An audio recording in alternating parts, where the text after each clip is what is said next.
আচ্ছা, বলো আল্লাহ সর্বপ্রথম কি সৃষ্টি করছে? ইসলামিক বিভিন্ন বর্ণনা অনুযায়ী আল্লাহ সর্বপ্রথম কি সৃষ্টি করেছেন তা নিয়ে কিছুটা ভিন্ন মত রয়েছে। কোনো কোনো বর্ণনায় কলম সৃষ্টির কথা বলা হয়েছে, আবার কোনো কোনো বর্ণনায় পানির কথা বলা হয়েছে। তবে সবকিছুর মূল উৎস হলো আল্লাহর কুদরত বা সৃষ্টির ক্ষমতা। এ বিষয়ে আরো বিস্তারিত জানতে চাইলে আপনি কোনো আলেমের সাথে কথা বলতে পারেন।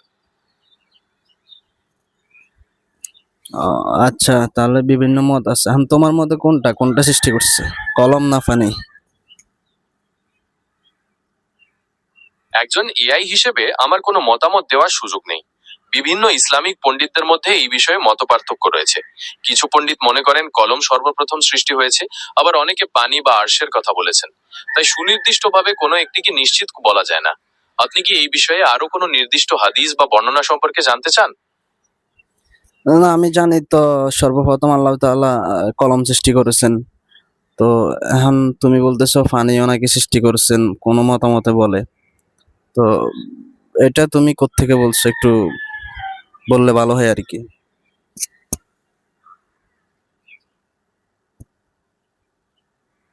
আমি যে তথ্যটি দিয়েছি তা ইসলামিক হাদিস এবং তফসিরের আলোকে দেওয়া।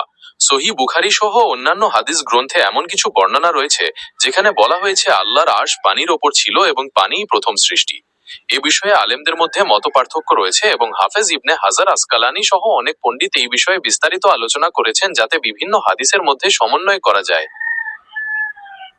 আচ্ছা, ধন্যবাদ। এই যে আল্লাহ তাআলার যে আরশ যে পানির উপরে ছিল, এটা কোন হাদিস থেকে তুমি জানতেছো, মানে জানছো? আল্লাহর আরশ পানির ওপর ছিল এই বিষয়টি সহিহ বুখারীর হাদিসে উল্লেখ রয়েছে। সেখানে বর্ণিত আছে যে আল্লাহর আরশ পানির ওপর ছিল এবং সবকিছু সৃষ্টির পূর্বে আল্লাহ তাআলা কলম সৃষ্টির পূর্বেই আরণ ও পানি সৃষ্টি করেছিলেন। এই হাদিসটি হযরত ইমরান ইবনে হুসাইন রাদিয়াল্লাহু থেকে বর্ণিত হয়েছে। আপনি কি এই হাদিসটির পূর্ণাঙ্গ মতনটি জানতে চান? ধন্যবাদ তোমাকে।